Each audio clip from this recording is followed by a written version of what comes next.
Setelah kurang lebih 1 jam lamanya kini Edward kembali ke kamarnya. Richard yang merasa dirinya haus. Dia turun ke bawah untuk mengambilkan dia minum. Kini waktunya dia kembali ke dalam kamarnya. Saat dia ingin masuk, Richard melihat pintu kamar Ariel tertutup.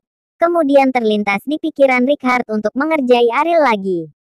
Richard tersenyum masuk ke dalam kamarnya untuk mengambil kunci cadangan kamar Ariel. Lihat saja apa yang akan kulakukan padamu. Kamu berani mengatakan padaku bahwa otakku bermasalah. Baiklah, akan kutunjukkan padamu seberapa dalamnya masalah yang ada di otakku ini, kata Richard berkata sendiri sambil membuka pintu kamar Ariel. Namun pada saat pintu kamar Ariel terbuka, Richard tidak menemukan Ariel di sana. Apa? Kemana dia pergi? Kata Richard sambil berjalan menuju kamar mandi. Namun kamar mandinya juga tidak terkunci dan Richard juga tidak menemukan Ariel di sana. Sebenarnya pergi kemana dia? Ah, mungkin saja dia lagi di bawah, kata Richard berbaring di sana sambil menunggu Ariel. Namun tidak terasa sudah lebih dari 30 menit Richard menunggu Ariel. Namun Ariel tidak kunjung datang-datang. Sebenarnya kemana dia? Kata Richard, namun tiba-tiba terlintas di pikiran Richard pesan yang dikirim Ariel lewat WhatsApp tadi. Bahwa dia mengagumi Edward. Apa? Jangan-jangan dia ingin menggoda Edward. Kata Richard tiba-tiba bangkit dari tidurnya dan langsung menuju kamar Edward. Sebegitu tidak sabarnya kah dirimu untuk mendapatkan adikku? Hingga kamu berani menggodanya di dalam rumah ini, kata Richard berbicara sendiri. Richard mengetuk pintu kamar Edward. Edward, buka pintumu, kata Richard. Ada apa, Kak? Kata Edward setelah membuka pintu. Di mana Ariel? Kata Richard. Apa? Aku tidak tahu, Kak. Bukankah kakak ipar ada di kamarnya? Lalu kenapa kakak mencarinya ke sini? Kata Edward. Ariel tidak ada di kamarnya, kata Richard. Apa jangan-jangan dia kabur lagi, Kak, dari rumah? Kata Edward. Apa? Kabur? Kenapa dia kabur? Tanya Richard. Mana aku tahu. Mungkin saja dia sudah mulai lelah tinggal dengan kita karena kakak selalu menggodanya terus, kata Edward.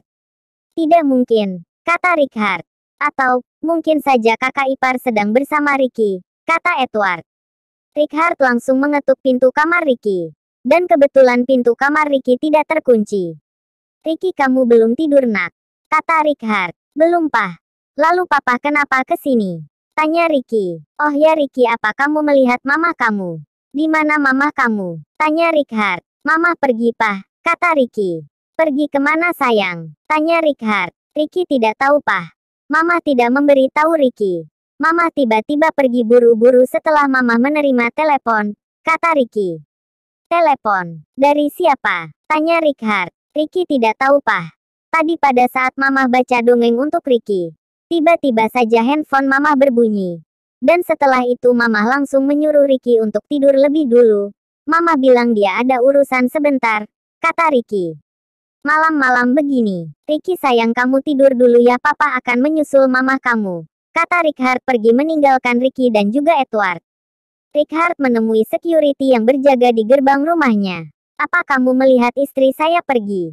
Kata Richard. Iya tuan. Sepertinya Nyonya buru-buru. Nyonya pergi bersama dengan Imron tuan, kata satpam itu. Oke baiklah, terima kasih banyak buat informasinya. Lanjutkan pekerjaanmu, kata Richard. Kini Ariel sudah sampai di lokasi proyek restorannya. Terima kasih banyak Pak Imron buat bantuanmu, kata Ariel. Sama-samanya. Apa aku perlu menunggu Nyonya? Kata Imron. Tidak perlu, Pak. Bapak bisa pulang sekarang. Mungkin saya masih lama, kata Ariel. Kalau begitu saya pergi dulunya, kata Imron. Ya Pak. Bapak hati-hati. Sekali lagi terima kasih banyak sudah membantu saya, kata Ariel. Ariel langsung pergi menemui Mary dan Rika. Ariel melihat sepertinya kedua wanita itu menangis. Ada apa, Bu? Kak, kata Ariel. Ariel, kata Mary dan juga Rika memeluk Ariel. Kenapa kalian menangis?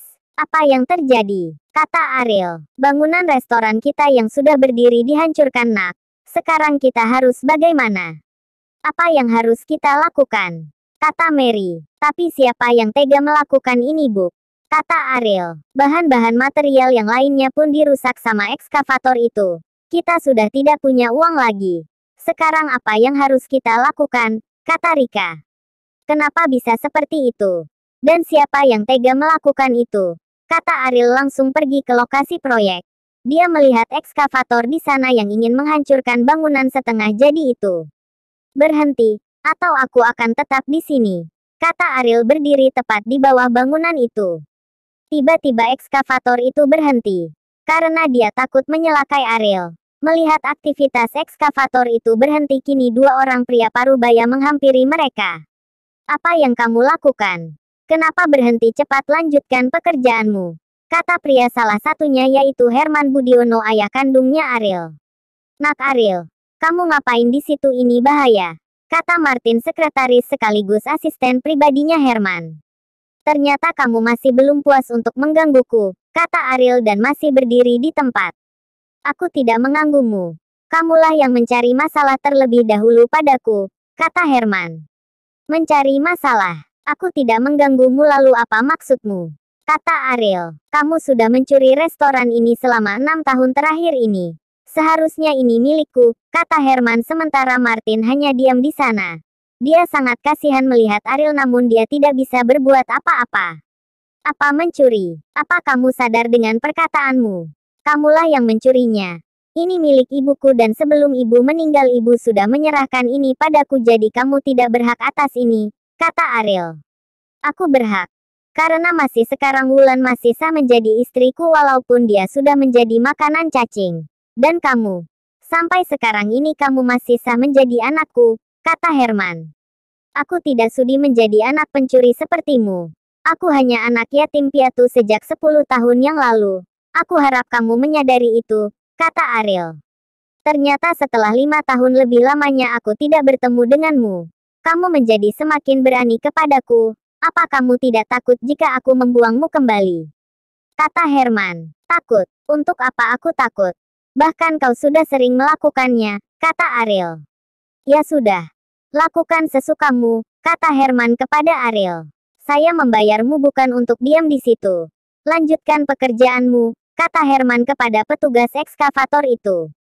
Tapi Pak Nak, Ariel masih di sana. Bagaimana jika dia nekat, kata Martin.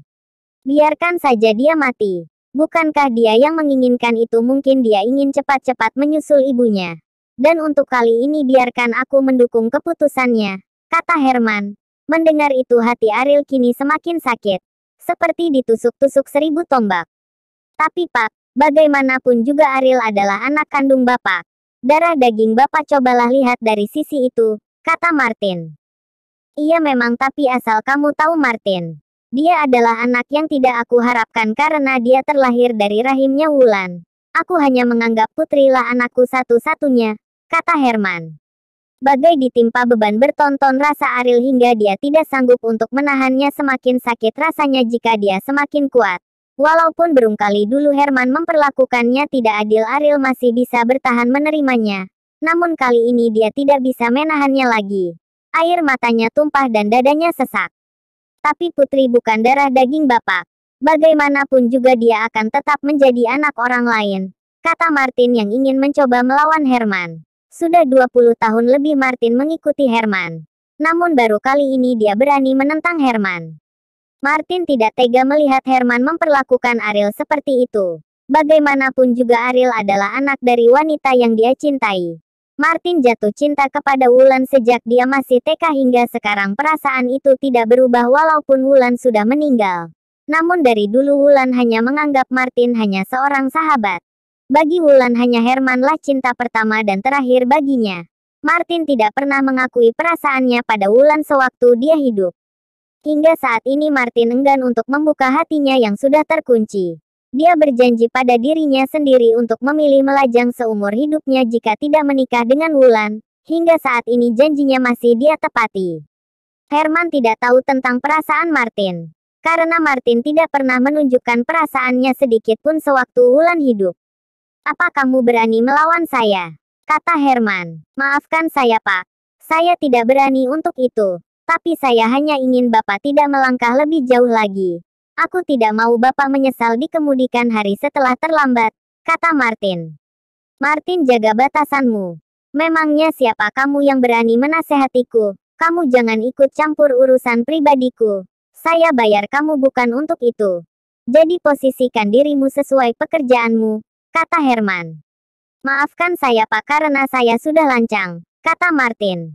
Saya harap kamu tidak mengulanginya, kata Herman sambil melangkahkan kakinya pergi meninggalkan Ariel. Baik Pak, kata Martin mengikuti Herman. Sementara Ariel masih berdiri di sana dengan pikiran kosong. Kini pandangannya sudah kabur akibat air matanya yang terus saja keluar tanpa berhenti. Ariel tidak menyadari bahwa ekskavator itu sudah mulai bekerja sejak tadi. Sementara Rika dan Mary tidak ada yang bisa mereka lakukan. Mereka memanggil-manggil nama Ariel. Namun percuma Ariel tidak mendengarnya karena jiwanya melayang-layang entah kemana. Ariel kamu jangan di situ nak, kata Mary menangis. Ariel itu bahaya. Ariel tolong jangan seperti ini. Kita bisa menyelesaikannya dan membangunnya lagi tapi setidaknya pikirkan keselamatanmu dulu, kata Rika. Ariel jangan mempersulit keadaan ini nak, kata Mary. Dan tanpa Ariel sadari beberapa serpihan beton dari atas terjatuh tepat di atas kepalanya. Ariel, awas, bro, apa yang terjadi? Kata Ariel karena dia baru saja tersadar terjatuh tepat di badan seseorang. Ariel terjatuh tepat di atas badan Richard. Richard lah yang menolongnya. Dan dia baru saja sampai. Apa kamu sudah gila? Apa dengan seperti ini caramu untuk menyelesaikan masalahmu? Kamu sungguh kekanak-kanakan tahu kata Richard marah. Maafkan aku. Lalu kenapa kamu ada di sini? Kata Ariel yang masih berbaring di pelukan Richard. Apa kamu ingin terus seperti ini? Ini tempat terbuka Ariel. Mereka semua bisa saja menjadikan kita sebagai tontonan. Cepatlah bergerak dari badanku, kata Richard. Mendengar itu Ariel langsung cepat-cepat bangkit berdiri. Kamu yang menarikku tadi, kata Ariel. Apa kamu tahu? Apa yang akan terjadi padamu jika aku tidak datang tepat waktu? Sudah ditolong malah menyalahkanku. Tidak adakah niatmu sedikit pun untuk membantuku berdiri? Kata Richard. Tanpa berpikir panjang Ariel langsung mengulurkan tangannya. Sini aku bantu, kata Ariel. Richard menggapai tangan Ariel dan bangkit berdiri. Namun pada saat dia berdiri Richard merasakan sakit di bagian kakinya. Richard hanya menggunakan celana kasual berwarna coklat muda selutut dan kaos oblong putih polos. Karena buru-buru dia lupa mengganti pakaiannya. Kata Richard kesakitan memegang kakinya. Dia baru menyadari bahwa betis kanannya terluka tertusuk besi. Kamu kenapa? Kata Ariel bingung lalu dia melihat ke arah betis Richard yang masih Richard pegang. Di sana masih menancap besi yang berukuran 15 cm panjangnya. Ya ampun kamu terluka. Mari sini aku bantu. Kata Ariel langsung memapah Richard pergi meninggalkan lokasi tersebut. Ariel kamu tidak apa-apa. Kata Rika. Ya ampun kamu terluka nak. Rika kamu bantu Ariel membawa pria ini. Kata Mary. Iya bu. Kata Rika langsung membantu Ariel untuk memapah Richard ke dalam mobil. Ariel dan Richard duduk di belakang pengemudi. Rika kamu temani Ariel bawa dia ke rumah sakit. Kata Mary. Baik bu. Kata Rika duduk di samping pengemudi. Mereka bertiga seketika bingung. Karena di antara mereka bertiga tidak ada yang duduk di bangku pengemudi. Kenapa Kak Rika duduk di situ? Lalu siapa yang akan menyetir? Kata Ariel. Aku nggak bisa nyetir Ril. Kata Rika. Aku juga nggak bisa nyetir, kata Ariel. Ya ampun. Terus kalian berdua mau ngapain kalau nggak bisa nyetir? Kata Richard. Mau bawa kamu ke rumah sakit, jawab Ariel dan Rika kompak. Bawa aku, yang ianya kebalik. Aku yang malah bawa kalian berdua ke rumah sakit, kata Richard keluar dari mobil. Ariel dan Rika saling memandang kemudian keduanya menggelengkan kepala. Mereka berdua sama-sama tersenyum. Kini Richard sudah duduk di bangku pengemudi. Apa kamu yakin bisa menyetir dengan keadaan seperti ini? Tanya Ariel. Terus mau gimana lagi? Duduk diam di sini menemani kalian berdua. Kata Richard. Ya kita bisa cari orang untuk mengemudi. Kata Rika. Cari orang. Apa kamu pikir kakiku terbuat dari bahan baja sehingga aku tidak merasakan sakit? Kata Richard sambil menghidupkan mesin mobilnya. Ternyata kamu bisa merasakan sakit juga rupanya. Berarti kamu masih sama dengan manusia pada umumnya, kata Ariel. Ariel diamlah. Aku sedang tidak ingin bercanda, kata Richard sambil menyetir mobilnya. Kemudian dia memberikan HP-nya kepada Ariel. Ariel tolong kamu hubungi atas nama Akmal. Katakan padanya aku sedang menuju ke sana dan dalam keadaan terluka, kata Richard. Baiklah, kata Ariel dan menerima HP-nya Richard. Namun Ariel bingung. Ada apa lagi Ariel? Cepatlah sedikit, kata Richard. HP kamu terkunci. Aku tidak tahu passwordnya, kata Ariel. Passwordnya tanggal pernikahan kita, kata Richard. Mendengar itu Rika terkejut. Dan dia melihat Ariel ke arah belakangnya. Tanpa Ariel sadari. Ariel mengetikkan tanggal pernikahan mereka berdua dan langsung menghubungi Akmal. Setelah selesai Ariel menghubungi Akmal. Dia memberikan HP tersebut kepada Richard. Aku lagi menyetir. Kamu pegang saja dulu, kata Richard. Namun Rika masih belum percaya dengan apa yang dia dengar tadi. Yang dia tahu Ariel belum menikah sampai sekarang. Rika melihat Ariel dan Richard secara bergantian. Di dalam otaknya dia ingin cepat-cepat menanyakan ini kepada Ariel. Namun dia enggan karena ada Richard di sana. Akhirnya Rika memilih untuk diam. Setelah 40 menit lebih kini mereka bertiga sampai di rumah sakit. Ariel dan Rika langsung turun dari mobil untuk membantu Richard keluar dari mobil. Dan di sana dokter dan beberapa perawat sudah menunggu mereka. Dokter dan para perawat itu langsung membawa Richard ke ruangan UGD. Ariel dan Rika duduk di bangku tunggu. Sudah berapa lama? Kata Rika. Apa? Kata Ariel. Kamu menikah. Kata Rika. Menikah. Siapa yang menikah? Kata Ariel mengelak. Jadi dia itu suamimu. Kata Rika. Suami apa maksud kakak? Kata Ariel. Mungkin kamu tidak pernah bisa menerima aku dan ibu sebagai keluargamu. Dan aku tidak menyalahkanmu untuk itu. Kami tidak bisa memaksamu untuk menjadi bagian dari keluarga kami. Bagaimanapun juga itu hakmu. Tapi terus terang Ariel aku kecewa kepadamu. Lakukanlah semaumu dan mulai sekarang kami tidak akan ikut campur atas hidupmu.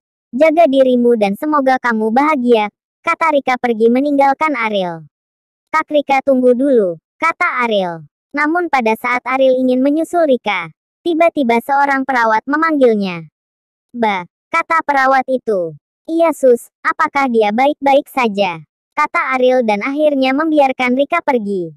Pasien sedang ditangani. Tapi tolong administrasinya diurus dulu agar kita bisa menindaklanjutinya lagi, kata suster itu. Baiklah, kata Ariel pergi ke ruang pendaftaran. Namun setelah Ariel sampai di sana, petugas pendaftaran tersebut meminta KK dan KTP asli pasien. Sementara Ariel tidak memiliki itu. Tapi sus, ini keadaan darurat. Saya janji besok saya akan menyerahkan berkasnya, kata Ariel. Ya sudah kalau begitu kami minta KTP pasiennya saja biar kakaknya menyusul. Tidak mungkin kan pasien tidak membawa KTP, kata petugas tersebut. Tapi sus, pasien lagi ditangani di dalam, kata Ariel. Baiklah. Kalau begitu ibu isi data pasien di formulir ini, kata petugas itu. Ariel menerima berkas tersebut. Namun dia tidak tahu harus mengisi apa sementara dia tidak tahu jelas identitas Richard. Ariel berpikir sejenak untuk bertanya kepada Edward. Namun jika dia bertanya kepada Edward, Edward pasti akan bertanya mereka ada di mana lalu bagaimana dengan Ricky. Tidak mungkin kan Edward membawa Ricky dengan keadaan seperti itu malam-malam lagi dan tidak mungkin juga Edward meninggalkan Ricky sendirian di rumah.